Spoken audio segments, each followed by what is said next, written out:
모처럼 또 나오셨네요. 반갑습니다. 오늘 또 로마서 강의 26번째 시간으로 지금은 자다가 깰 때입니다. 이런 제목으로 우리 함께 말씀 나누기를 원합니다. 지난 한 주간에는 여러 가지 이 지구상에 많은 일들이 있었습니다. 우리가 잘 알다시피 IT 전에도 지진 때문에 어려움이 왔었는데 지난 14일에도 IT에 7.2도 강진이 와가지고 수백 명이 목숨을 잃고 또 많은 재산 피해가 났습니다.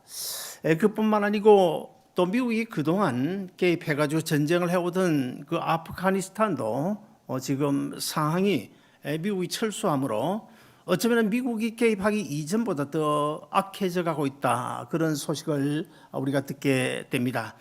그리고 우리의 고국인 한국에서는 또 지난 주간에 김여정, 김영철이 미사일과 핵무기를 가지고 한국과 미국을 협박하는 일도 있었습니다.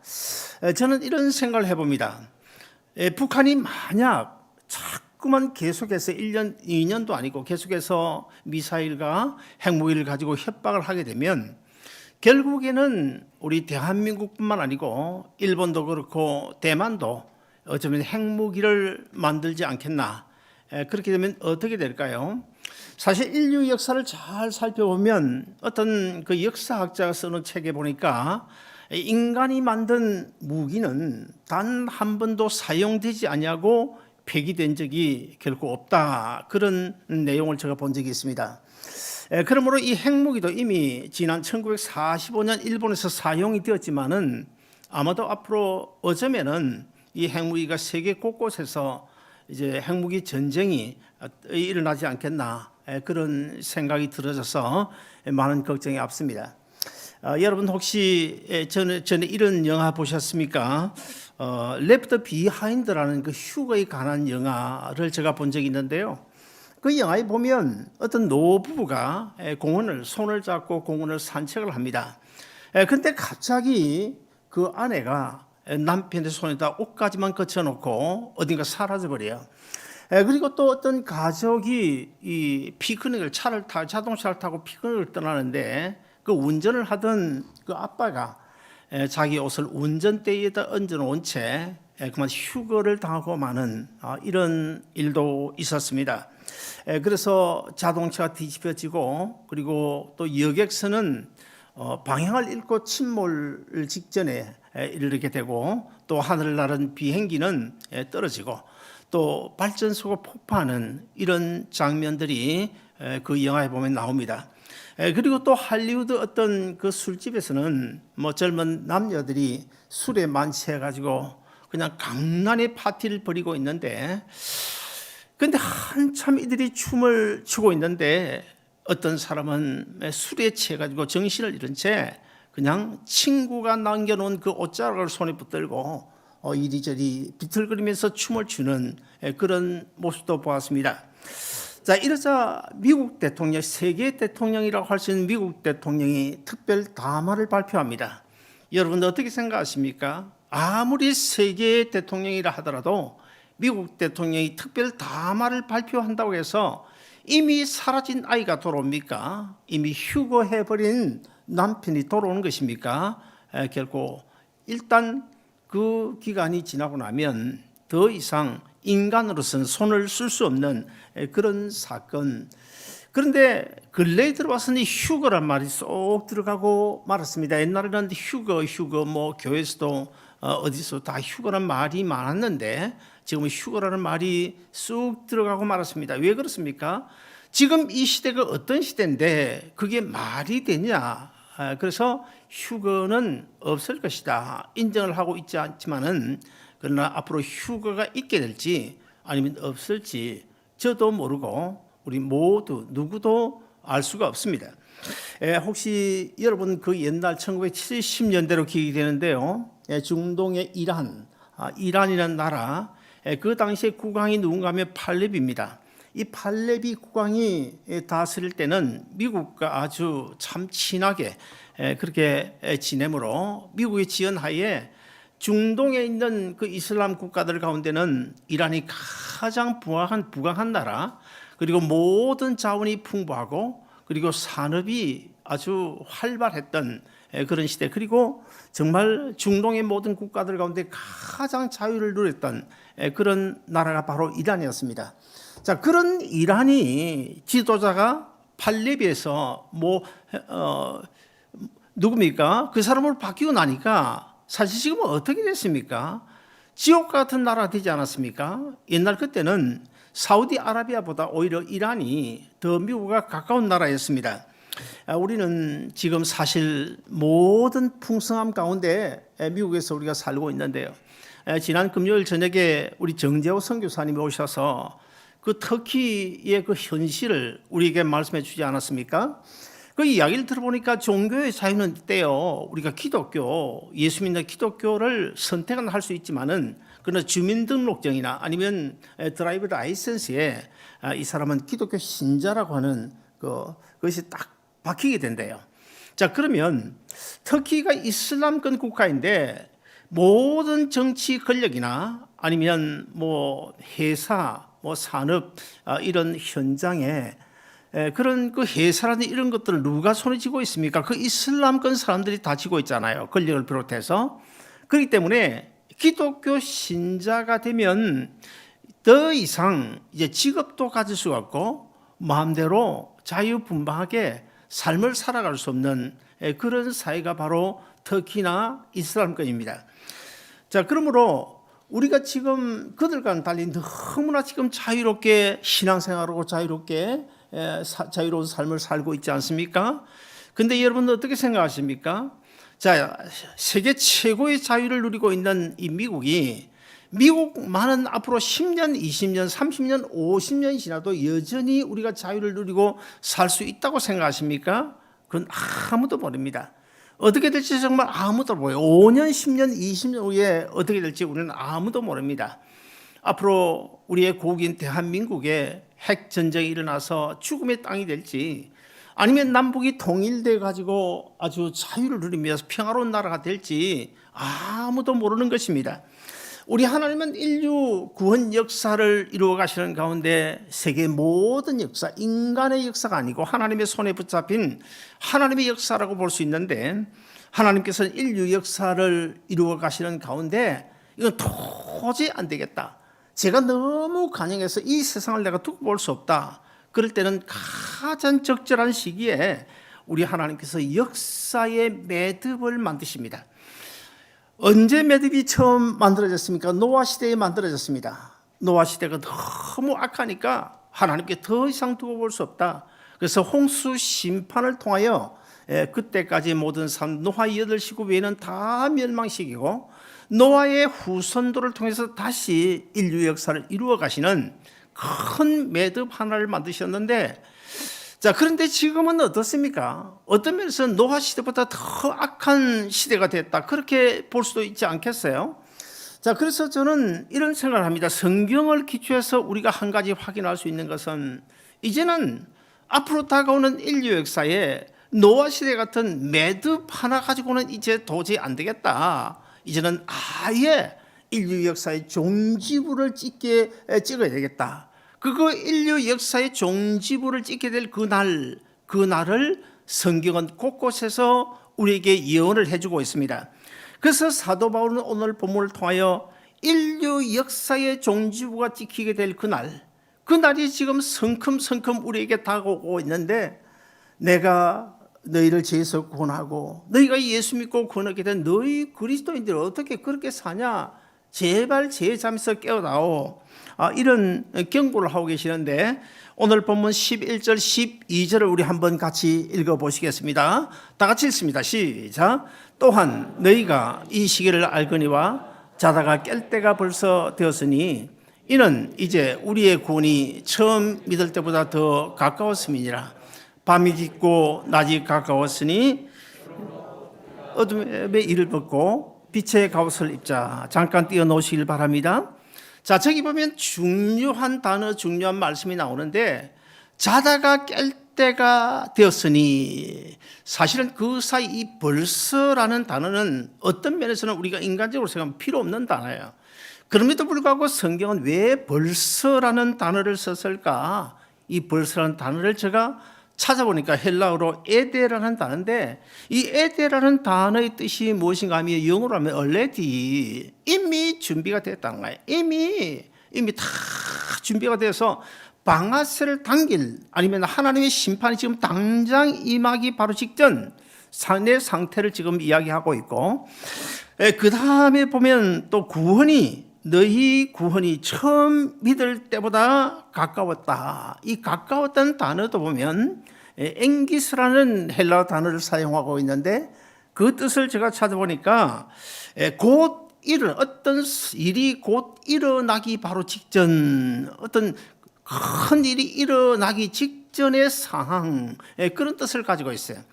그리고 12장에도 가까웠다는 단어가 나오는데, 이 단어도 약간 다릅니다만은 엥기조라는 단어인데요, 이 엥기조라는 단어의 뜻이 뭐냐? 접근했다, 그런 뜻입니다. 무엇까지 접근했다는 것일까요? 우리 주님께서 세상을 심판하기 위하여 이 세상에 재림하게 될 때인데, 그 주님께서 세상을 심판하기 위하여 재림할 그날에 접근했다는 거예요. 그날에 지금 접근되어져 있다. 그날이 오늘일지 내일일지 모레일지 10년 올지 아무도 모르는 그런 상황, 그런 상태를 가서 엥기죠, 가까웠다, 그렇게 표현을 쓰고 있습니다. 자, 그러면 오늘 본문이 우리에게 이 마지막 때에 우리가 깨어 근신해야 될 이 마지막 때에 우리를 경고하고 있는데요, 첫째로 종말에 대한 경각심을 우리가 가져야 되겠다는 것입니다. 여러분, 지난 2004년 12월 26일 성탄절입니다. 그때 동남아시아에 사실은 쓰나미 지진 해일이 와서 동남아시아를 강타하지 않았습니까? 자, 그때 사람들은요, 다는 아니겠지만은 많은 사람들이 크리스마스의 연휴를 맞이해가지고 그냥 먹고 마시고 흥청거리고 즐기다가, 그런데 정신 팔렸다가 결국 얼마나 죽었습니까? 23만여 명이 죽었습니다. 그러나 그때에 신문에도 났습니다만은 지를 비롯해 짐승들은요, 이미 쓰나미 지진이 올 것을 미리 알고 다 높은 산이나 다른 데로 피해가지고 짐승들은 다 죽지 않고 살아났다는 거예요. 여러분, 집에 화재가 날 쯤이 되면요, 화재가 나게 되면 제일 먼저 지가 한다고 그래요. 그래서 지가 어떻게 합니까? 화재가 날 것을 미리 알고 그냥 빨리 재빠르게 지금 도망을 간다는 거예요. 그리고 태풍이 와서 배가 파선 직전에 있는 경우, 아니면 배가 바다에서 불이 난 경우에도 제일 먼저 배 밑창에 있던 지들이 알고 그만 소란을 피운다는 것입니다. 도망갈 데는 없고 막 소란을 피운다는 것입니다. 자, 우리가 이런 생각을 해볼 수 있지 않을까요? 자, 집이 불타고 있는데 배가 지금 가라앉고 있는데, 배 밑창에서 지금 먹을 것만 찾고 있고, 그 다음에 잠만 쿨쿨 자고 있다. 그러면 그게 정상적인 지일까요? 정상적인 지가 아닐 것입니다. 자, 오늘 본문 11절을 보시면 너희는 이 시기를 알거니와, 그래서 이 시기, 어떤 시기를 말합니까? 물론 우리 주님께서 이 세상 심판하기 위하여 오실 그 날을 가리켜서 말씀하는 것인데, 자, 이 세상에 대한 심판이 임박한 그 시기, 주님께서 이 세상의 심판주로 오시게 될 그날에 대해서는 성경 여러 곳에서 예언을 하고 있는데, 특별히 구약 성경 스가랴서 14장 4절에 보시면, 그날 주님께서 재림하게 되실 그날, 그 주님의 발이 예루살렘 동편 감람산에 발이 놓여지게 될 것이다, 그런 예언이 나오고 있지 않습니까? 제가 옛날에 이스라엘 성지 순례를 갔는데요, 여러분들 얼마인지 인터넷에서 확인을 할 수가 있습니다. 예루살렘 동쪽 편이 그 감람산이 있는데요, 그 감람산이라고 해서 나무가 많은 것이 아니고 거의 사막 지역이기 때문에 그냥 전부 돌짝밭입니다. 그런데 그 감람산 중턱에 가면요, 완전히 공동묘지도 그렇게 큰 공동묘지가 없습니다. 물론 거기는 유대인들이 많이 묻혀 있지만, 유대인뿐만 아니고 전 세계 미국이나 아르헨티나 러시아나 독일이나 전 세계 흩어져 있는 유대인 그 갑부들, 부자들, 유대인 아니라도 그리스찬 부자들이 거기다가 무덤을 만들어서 거기에 묻힌다는 거예요. 왜 그럴까요? 그것은 바로 나중에 주님께서 이 세상의 심판자로 오시면 예루살렘 동편 감람산에 예수님의 발이 놓이게 딛게 될 것이다. 그러므로 내가 거기에 묻혀야 주님이 오시면 즉시 내가 부활할 수 있지 않을까. 그래서 거기다 무덤을, 돈을 많이 들여가지고 무덤을 쓴다는 거예요.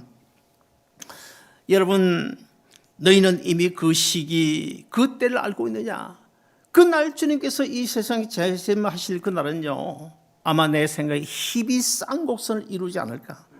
여기서는 기뻐서 어쩔 줄을 모르고 여기서는 또 슬퍼서 어쩔 줄 모르는, 그렇지 않겠습니까? 오늘 이 자리에 계신 저나 여러분은 사실 그때 우리 주님 오신 그날 얼마나 기쁘겠어요. 마라나타 주 예수여 아멘 어서 오시옵소서 하고 주님을 반겨 맞을, 그래서 영원한 나라에 들림 받게 될 그날 얼마나 기쁜 날입니까? 반면에 아직도 예수 믿지 않는 그 불신자들, 그들의 모습을 한번 상상해 보세요. 주님이 심판주로 오시는 그날 어떻게 아마 발을 동동 굴고 그냥 비명 소리가 들리고 뭐 아주 슬퍼서 이를 갈면서 우는 그런 날이 되지 않겠습니까? 그래서 저는 아마 그날은 최소한도 희비 쌍곡선이 여기저기에서 일어날 것이다. 너희는 이미 그 시 그 때를 알고 있지 않느냐? 너희는 최소한도 예수 믿지 않는 사람 몰라도 너희는 이미 성경을 통하여, 설교를 통하여, 하나님의 말씀을 통하여 예수님이 지금 오실 때가 임박해졌다. 자다가 깰 때가 됐다. 언제쯤, 정확하게는 언제 몇 월 며칠은 모르지만은 주님 오실 때가 멀지 않았다는 사실을 알고 있지 않느냐. 그럼에도 불구하고 왜 아직도 죄짬에 빠져 있느냐. 그런 이야기예요. 그런 이야기예요. 하늘이 큰 소리로 떠나가고 체질이 그냥 불에 녹아지는, 풀어지는 그때 그 날이 지금 성금성금 다가오고 있는데 너희는 그걸 알면서도 왜 아직도 돈 버느라고 그냥 정신 팔려가지고 중기나 주님 섬긴 일도 그냥 포기하고 주일도 그냥 외면하고 그렇게 살아가느냐. 우리가 자녀들 공부를 또 잘 시게 되고 그들 잘 되기를 바라는 것 참 좋은 일입니다. 그러나요, 사실 너무 자식 하는 것도요, 자식이 우상이 될 수 있어요. 우상이. 그런 분들 간혹 있는데요, 우리 그렇게 자식들 키우면 안 돼요. 그런데 우리 교회 젊은 분들은 참 제가 볼 때는 자녀 교육을 신앙적으로 잘하는 것 같은데, 우리가 사실 자식 그것 때문에 정신 팔려가지고 살아가는 사람들이 우리 주위에 많이 있는데요. 우리는 이 주님의 이런 경고, 마지막 때에 대한 경고에 늘 귀를 기울여야 됩니다. 창세기 보시면 그 소돔 고모라 사건이 나오잖아요. 거기 보면 이제 천사가 와서 유황불로 심판하겠다고 예고를 하죠. 그런데 롯의 두 사이가 어떤 반응을 보입니까? 천사의 그 심판 예고를 농담으로 여겼더라. 농담으로 여기다가 어떻게 해요? 다 지금 멸망하고 말잖아요. 오늘도 아마 그런 교인들, 명목상의 교인들이 상당히 많을 줄로 생각이 드십니다. 마태복음 16장 3절에 보시면 그저 적당하게 살아가는 명목상의 그리스도인을 향해서 이렇게 책망하고 계신데요. 너희가 천기는 분별할 줄 알면서 시대의 표적은 분별할 수 없느냐. 무슨 말입니까?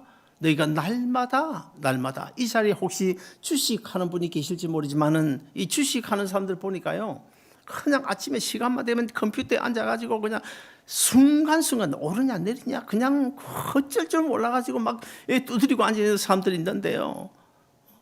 너희가 주식 시세는 날마다 그렇게 챙기면서, 그리고 또 주가 또 아니면 또 가스비는 올라가나 내려가나 그것은 챙기면서 어떻게 주님 오실 날짜에 대한 그런 무관심으로 살아가느냐. 저도 사실 요즘에 이 환율에 대해서 좀 관심을 가집니다. 왜냐하면 제가 10월 달에 잠시 한국으로 다녀와야 되기 때문에.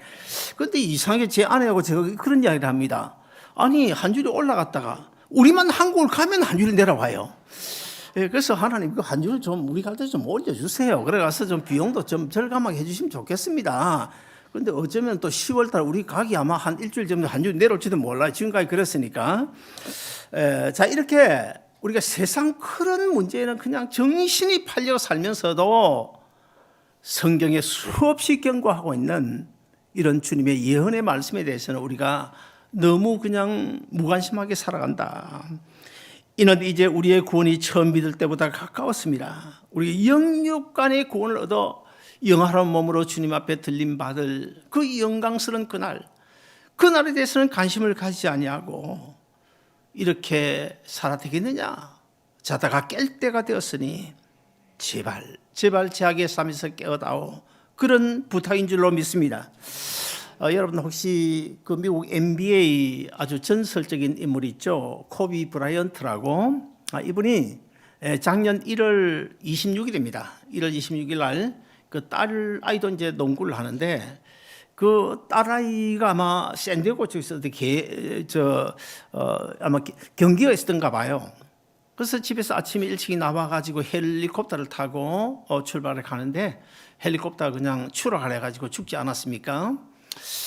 저는 이런 생각을 해봤습니다. 그 코비 브라이언트 사실은 얼마나 돈이 많아요. 그때 제가 신문에 보니까 대략 한 1억 몇천만 불인가 2억 불 가까이 가지고 있는 사람이고요. 그리고 또 인기가 대단하지 않습니까?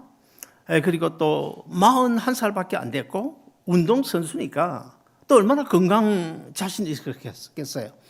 그럼에도 불구하고 그가 그날 아침 비행기 타고 가다 죽었는데 그날 아침에 일찍 일어나서 자고 일어나가지고 오늘 이런 사고로 죽게 될 걸 알았을까요? 아침에 세수하면서 이빨 닦으면서 알았을까요? 아무도 짐을 챙기고 헬리콥터에 타고 지금 불과 한 30분, 20분 후에 추락할 것 알았을까요? 전혀 몰랐을 것입니다. 지난 주간에 신문에 보니까 재미있는 게 나왔더라고요. 그 텍사스주 공화당 실행위원 상당히 높은 사람이더라고요. 그분이 나이가 45인데 그분 이름이 스캇 애플이라는 사람인데요. 이 사람이 그 코로나 백신 반대 운동을 벌였어요.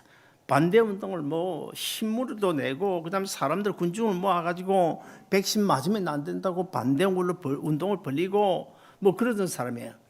근데 갑자기 코로나에 걸려가지고 날 만에 그만 죽었어요. 지난 14일날 죽었어요. 그런데 14일날 죽었는데 죽기 3일, 4일 전에 어쩌면 그때 코로나가 걸렸을 거예요. 걸렸을 텐데 코로나가 걸린 그 상황 속에서도 백신 반대 운동을 벌였는데 그런 그가 3일 후에 나흘 후에 코로나에 걸려 죽을 줄 그 사람이 알았겠어요? 전혀 몰랐을 것입니다. 자, 이렇게 사실 우리가 내일 일을 모르잖아요. 1년 후를 모르잖아요. 우리는 어떻게 해야 됩니까? 그러므로 내 인생의 마지막이 코비 브라이언처럼 주님의 재림이 임박했다는 사실 결코 그거 도외시하지 말고 우리는 그거 생각하며 살아야 됩니다. 늘 생각해서 살아야 됩니다. 언제쯤 주님이 오시지? 언제쯤 주님이 오시지? 내가 이렇게 살아야 될까? 혹시 내가 제잠에 빠져 살고 있는 것은 아닐까? 늘 자신을 점검해보고 우리는 끝까지 주님 십자가 붙들고 주님께서 오실 때 당당하게 어여시 주님 앞에 바로 설 수 있는 여러분 모두 되시기를 주의 이름으로 축원드립니다. 둘째로 예수 그리스도로 옷 입고 살아야 된다고 본문이 말씀하고 있어요. 오늘 본문 13절 14절도 우리 같이 읽어보시겠습니다. 같이 읽습니다. 시작. 낮에와 같이 단정히 하고 방탕하거나 술 취하지 말며 음란하거나 호색하지 말며 다투거나 시기하지 말고 오직 주 예수 그리스도로 옷 입고 정욕을 위하여 육신의 일을 도모하지 말라. 자, 이 말씀을 우리가 자세히 분석을 해보면 어두운 죄악의 밤을 살고 있는 세 가지 모습이 나오고 있는데요. 그 세 가지 모습 중에 첫째가 뭡니까? 술 취하여 방탕하지 말라는 것입니다. 그 다음에 두 번째는 뭡니까? 음란하여 호색하지 말라는 것이고, 그 다음에 세 번째로 서로 다투고 시기 질투하지 말라. 이런 세 가지인데 제일 먼저 술 취하여 방탕하지 말라. 이 방탕이란 단어가 우리가 잘 알지 않습니까? 술에 취해서 흥청거린다 그런 뜻인데요. 옛날 그 고대 그리스에 바카스라는 신이 있었습니다. 이 바카스는요 술주자 출신이에요. 술주자 출신인데 그래서 바카스 신에 대한 그 축제일이 되게 되면 며칠 전부터 뭐 너도 나도 그냥 술에 취하게 됩니다. 술에 안 취하면 안 돼요. 술에 잔뜩 취해가지고 그리고는 거리에 횃불을 들고 나옵니다. 횃불을 들고 이리저리 행진을 하다가 결국에는 행진을 하다가 나중에 이제 그 신에게 제사를 드리게 되는데 그 행렬을 벌이는 거기에서 그 사람들이 술에 취해가지고 비틀거리면서 제사를 드리는 그 모습에서 나온 단어가 바로 이 방탕이라는 단어입니다. 그러나 이 방탕이라는 말은 꼭 술을 마시고 취했다 그런 의미만은 아니고요. 어떤 의미가 있어요. 영적으로는 이 술독에 빠진 사람들처럼 세상에 썩어지고 불타 없어질 그런 것에 너무 도취해가 살고 있는 사람, 그런 사람들을 가리켜서 바로 방탕한 자라고 말씀하고 있는데요. 사랑하는 여러분, 혹시 지금의 내 삶이 방탕에 가까운 삶이 아닌지를 우리가 한번 살펴봐야 됩니다. 그리고는 거룩한 성도답게, 그리스도인답게 선한 일에 힘쓰고 주님을 기뻐하는 삶을 살아가시기를 주의 이름으로 축원드립니다.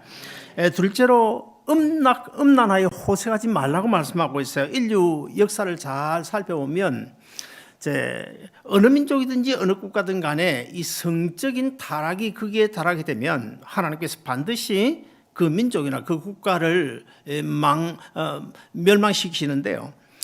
여러분, 대표적으로 성경에 등장하는 데가 어디입니까? 음란이 너무 거기에 달해가지고 하나님이 심판을 받은 노아 시대겠죠. 그리고는 또 소돔 고모라 아니겠습니까? 그리고 성경이 완성된 이후에 지난 기독교 2000년 역사 가운데도 대표적으로 보면 로마의 폼페이죠. 폼페이. 그리고 또 캄보디아 같은 경우에도 음란이 아주 극에 달할 때 하나님께서 심판을 하셨습니다. 지금 세계적인 부자 빌 게이츠가 사실은 어린 아이들을 성적 놀이개로 삼은 그 웹스타인이라고 여러분 들어보셨습니까? 웹스타인과 관계돼 가지고 지금 망신을 당하고 있죠. 세계 제1위 부자 자리를 오랫동안 누리고 있었는데 그런 문제 때문에 이번에 또 와이프하고 이혼을 하고 결국 6위로 내려앉았습니다. 세계 1위 부자에서 6위로 내려앉았어요.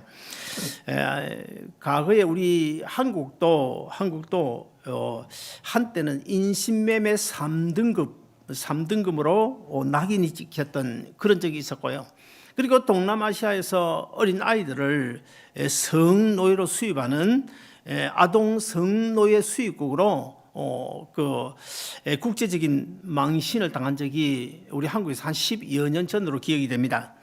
인터넷 신문에 들어가 보면 사실 참 성적인 타락이 지금 온 그 신문에 인터넷에서 도배를 하고 있죠.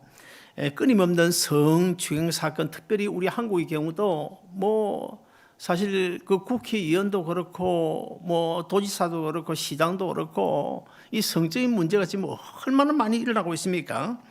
이 종말을 향해서 내리치닫고 있는 지금 이 세상은요, 어쩌면 성경이 말씀하고 있는 바빌론의 음녀들로 지금 가득 차 있는 거예요. 가득 차 있는 거예요.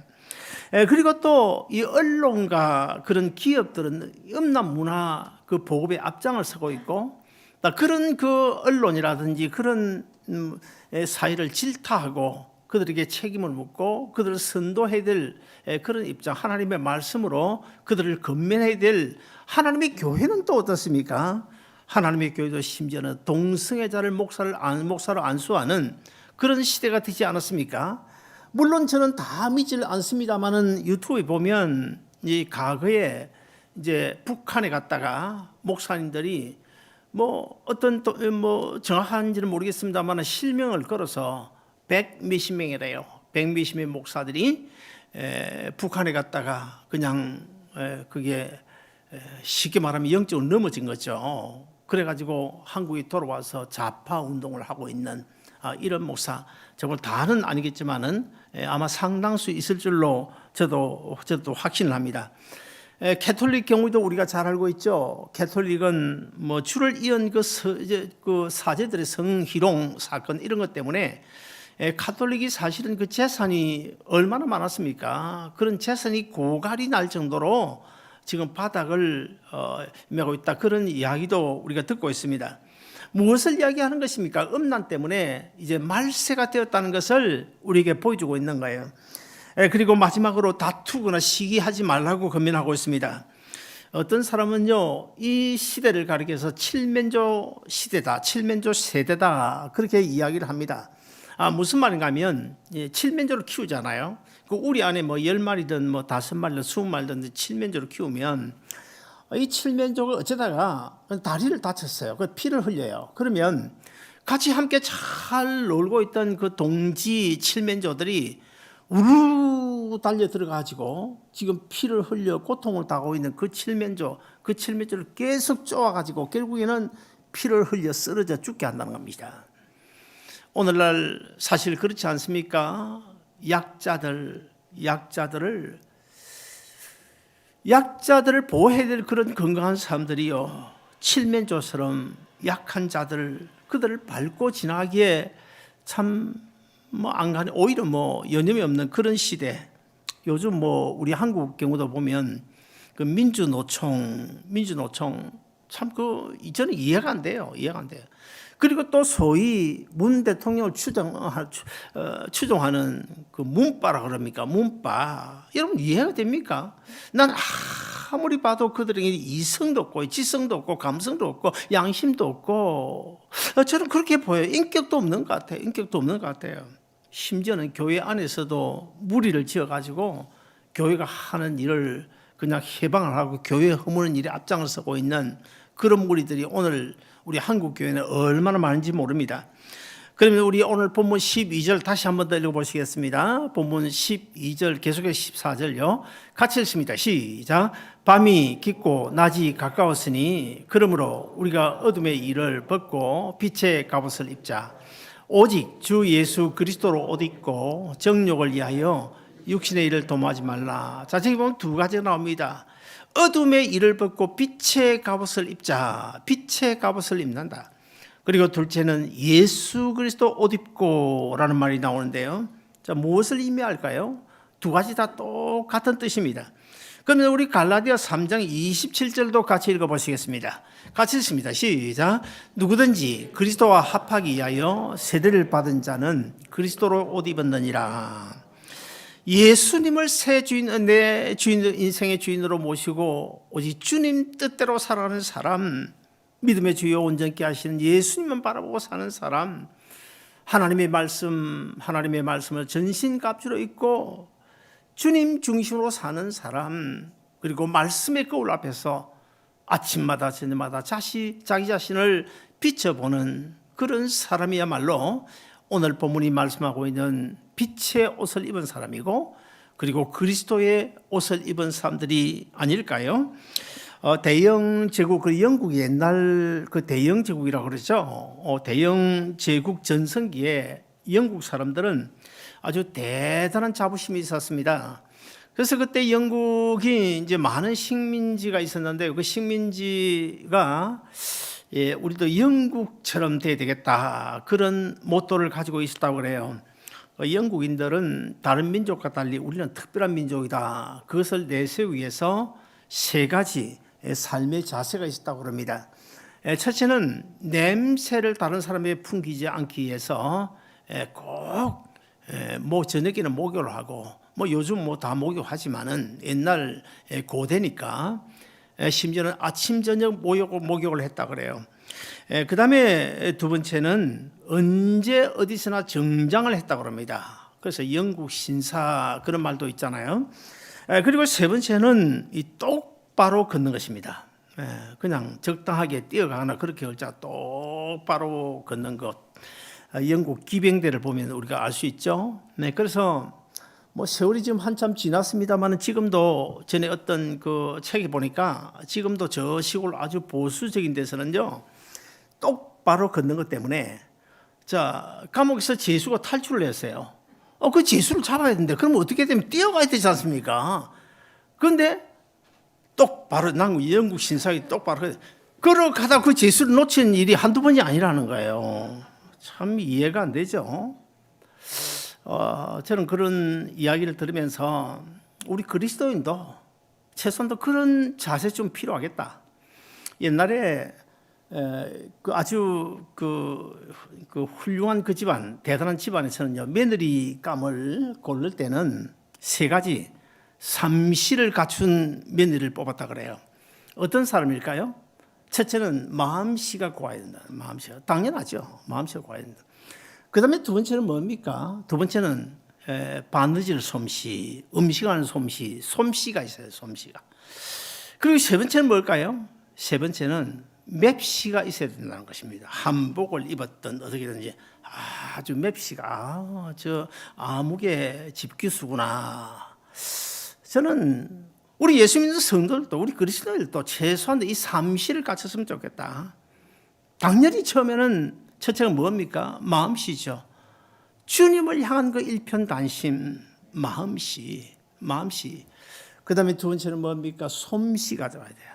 주일날 주님의 몸인 교회 와서 찬양대도 하고 또 봉사도 하고 이 솜씨 남을 섬기는 이런 일을 하는 이 솜씨도 있어야 되겠고, 그보다 더 중요한 것이 무엇일까요? 맵시입니다. 맵시. 옷은 새 옷을 입지 않았어도 밖에 나면 누가 봐도 저 사람 그 아름다운 동산교회 권사님, 아름다운 동산교회 권사님답다. 제가 언제 그런 이야기를 하지 않았습니까? 언젠가 제가 마켓에 한 몇 년 됐습니다. 마켓에 가니까 사과가 들어봤는데 사과. 요즘에 사과 참 맛있더라고요. 오늘 아침에도 사과 굉장히 맛있던데 그 사과를 이제 상자를 쌓아놓고 그다음에 여기 풀어놨는데 그걸 어떤 이제 나이가 한 60 된 어떤 여자분이 그 사과 상자를 고르는데요. 그럼 저 같으면 그냥 그만 봐서 한 박스 들어가면 될 텐데 일일 다 열어요. 열어가 하나 둘 정만 이거 빼내고 또 다른 상자에 열어가지고 또 하나 담고 하나 담고 하나 담고, 내가 가만히 멀리서 보니까 한 네 박스를 열어서 그렇게 하는데 그때 저 뒤에서 어떤 분이 아무개 권사님 하고 부르는 거예요. 그러니까 이 사람이 안 돌아보면 좋겠는데 돌아본단 말이에요 또. 그래서 내가 아무개 교회 권사님이구나. 그래서 제가 언젠가 그런 말씀 듣죠. 우리 아름다운 동산교회 성도들은요, 하나 좀 상했으면 어떻습니까? 그거 좀 적게 먹으면 되지. 그러지 마세요. 그런 사람 아무도 없어 보이기는 한데, 저한테 혹시 들리면 안 돼요. 그러면 걸릴 수도 있어요. 그래서 뭐 그냥 내가 하나 둘 좀 적게 먹으면 되지. 그래야 되지. 그래 누가 보고도 이야, 아름다운 동산교회 권사님 참 진짜 아름다운 동산교회 대단하구나. 교회 소문이 나야 되는데, 아니 아까 그 권사님처럼 그러면 우리 교회 소문이 얼마나 안 좋게 나겠어요. 그래서 우리도 이 거듭난 그리스도인의 그 자부심을 가지고 있어요. 영국 신사들처럼 비록 도덕을 잡지 못해도 똑바로 이렇게 걷는 자부심을 좀 가지고, 나는 예수 믿는 하나님의 자녀야, 하나님의 딸이야, 하나님의 아들이야. 천하에 날 봐라, 다운타운으로 날 쳐다봐라, 부에나파가 날 쳐다봐라. 나는 하나님의 아들이다. 당당하게 그렇게 살아가시길 바라고. 저는 양로병원을 많이 다니지 않았습니까? 그런데 언제부터인가 생각이 달라지더라고요. 어느 날인가부터 예사로 안 보이는 거예요. 예사로 안 보여요. 그래서 내 10년 뒤에 내 모습은 과연 어떨까? 여러분 그런 생각 해보십니까? 해봐야 됩니다. 젊은 사람들은요, 10년이 너무 짧으면 20년 후에 내 모습이 어떨까? 생각해봐야 됩니다. 그 전에 주님 오실지 모르겠지만 내가 혹시 저런 모습으로 양로병원에 가 계실지, 아니면 이 세상을 떠나고 없을지 생각해보고 살아야 된다. 아무도 모르잖아요. 아무도 모르잖아. 작년 코로나 사건 이후에 제가 아는 사람만 해도 뭐 한두 사람이 아니거든요. 한두 사람이 아닙니다. LA 오렌지 카운티 한두 사람이 아니에요. 사랑하는 여러분, 제가 물어보겠습니다. 여러분 어떻습니까? 천국 갈 자신 있습니까? 주님께서 오시면 내 이름 아무개 권사야, 아무개 집사야, 반드시 주님은 내 이름 부르실 것이다. 그 확신 가지고 계십니까? 확신 있어야 됩니다. 확신 있어야 됩니다. 아무쪼록 지금이 바로 자다가 깰 때 우리 주님께서 심판주로 오실 그 종말의 때가 다 되었다는 사실을 꼭 기억하고 오늘 본문이 우리에게 건면하는 대로 그리스도인답게 그리스도의 옷을 입고 하나님의 자녀답게 그리스도인답게 주님 잘 섬기며 주님의 나중에 부르심을 받는 의젓이 바로 설 수 있는 저와 여러분 되시기를 주님으로 축원드립니다. 기도하겠습니다.